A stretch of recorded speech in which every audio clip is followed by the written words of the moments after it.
The thoughts, views, and opinions expressed by Fat Liver Jones in this podcast do not necessarily reflect reality or facts. If you're seeking factual information, we strongly encourage you to do your own research.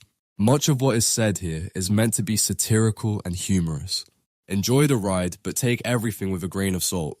You feel me? Some of y'all niggas need hugs, man. First of all, you can be black, but don't be a nigga. Yes, you're entitled to have your fucking opinion all day long. Oh, my bad. Watch out, y'all. Let me rant real quick. You're entitled to catch these hands, too. Drop the block, baby. There's something to be said about niggas who haven't been punched in the face before. Sit your $5 ass down before I make change. Like, let's stop playing these fucking games. Nah, let me get my shit off, yo. Because fuck you. I'm sorry you feel that way. The violence. But the internet never forgets. Rants with ANTDAMNiT. You know what time it is. Back here, Rants with ANTDAMNiT. Another rant, another fucking crazy ass story. Something I got to give my take on, and you got to be here to witness it, right? So salute to you. Everybody knows BLM is a scam. It's just, it's funny that white people are finally catching on, and they're like, hey, black people, look, y'all see this? And we're like, we've been told y'all that. But y'all people kept giving motherfuckers money, and when they ain't build a goddamn community center, a pool, like they ain't give out no free lunches, they ain't do none of the shit that they should have done. I called bullshit on it from day one. And I'm telling y'all right now, I didn't even know that the shit even had chapters.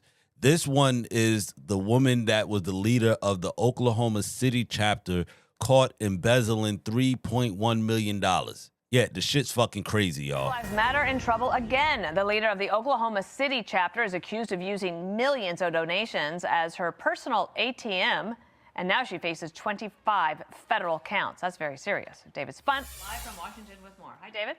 Hi, Dana. Her name is Tashella Sheri Amore Dickerson. According to federal prosecutors, she's 52 years old. She ran Black Lives Matter, the Oklahoma City branch, and is charged with wire fraud and money laundering. Authorities say she began her tenure leading the organization in OKC back in 2016, giving her access to PayPal, Cash App, bank accounts of the Black Lives Matter chapter. They say that she put at least $3.5 million, $3.15 million, I stand corrected, in return bail checks supposed to be used to post bail for people into her personal accounts. Okay, so that's the money that she embezzled, because I was wondering what the hell did she actually take?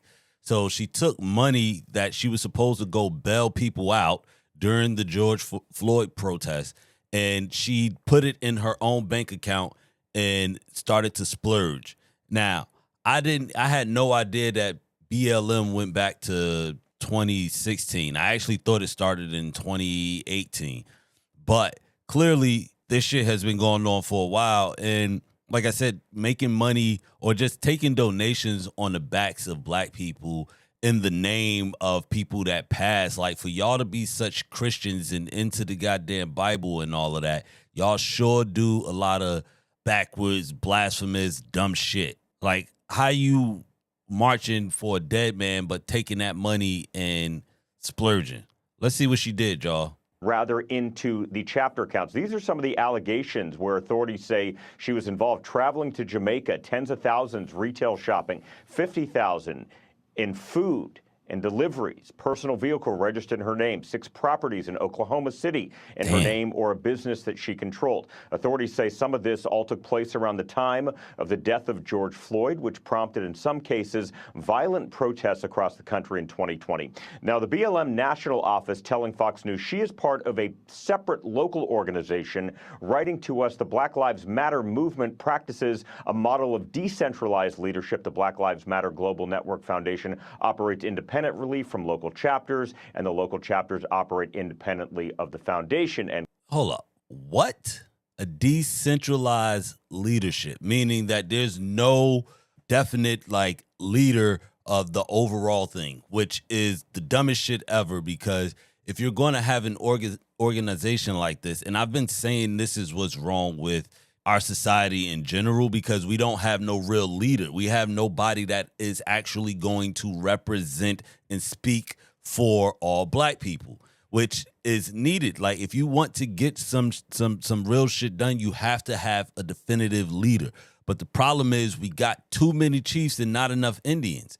everybody want to be the leader. Everybody want to be the voice. And that's how you run into shit like this, because now with decentralized leadership, you can actually basically create your own rules. It's almost like these Commonwealth states, you know, like it's almost that they operate independently on the certain laws to where as though they could switch some shit up, do whatever they want, and nobody can really say anything because it's the decentralized leadership.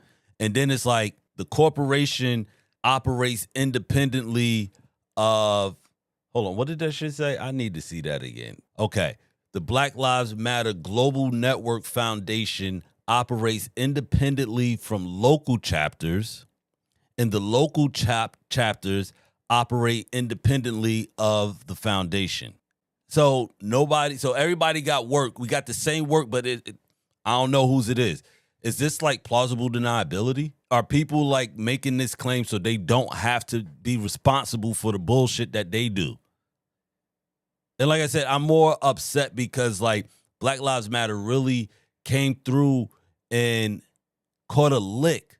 And then when, you know, it almost validates everybody laughing or just not taking it serious, because it's like, look what you niggas done did when you took some money. Now let's see what these charges is that they got. And the local chapters operate independently of the foundation, end quote. Now, we reported, Dana, at the end of October that the Justice Department is probing Black Lives Matter overall, looking at whether senior leaders in the organization may have potentially defrauded donors during those 2020 protests. If convicted, Ms. Dickerson could face 20 years behind bars and a fine of up to $250,000 for each count of wire fraud, and there are 20 wire fraud counts out of those 25. 20 years for each count.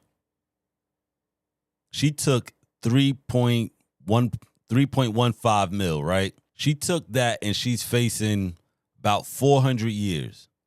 Bernie Madoff took like $18 billion and he got 150 years. That was his max. Her max is like 450 years. Like, it is insane when you think about it, because not for nothing, this whole Black Lives Matter thing really, really threw a wrench in the game. That actually set black folks back, in my opinion, because most people would be like, no, that didn't set us back. It's all of these other people that set us back, and it's this that set us back. They uncover it.